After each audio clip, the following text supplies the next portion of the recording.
সদ্য বিদায়ী অর্থবছর শেষে দেশের রপ্তানি আয় দাঁড়িয়েছে ৪৮ বিলিয়ন বা $৪,৮০০ কোটি, যা ২০২৪-২৫ অর্থবছরের চেয়ে $২৮ কোটি ও লক্ষ্যমাত্রার চেয়ে প্রায় ১৩% কম। বৃহস্পতিবার রপ্তানি উন্নয়ন ব্যুরো ইপিবি হালনাগাদ এই তথ্য প্রকাশ করেছে।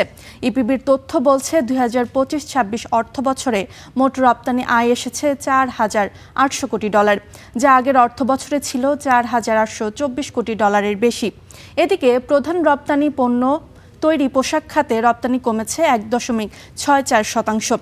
২০২৫-২৬ অর্থবছরে এই খাত থেকে আয় এসেছে $৩,৮৭০ কোটি কিছু বেশি।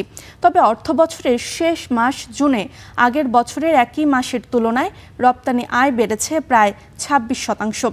গেল মাসে সবচেয়ে বেশি প্রবৃদ্ধি হয়েছে তৈরি পোশাক খাতে।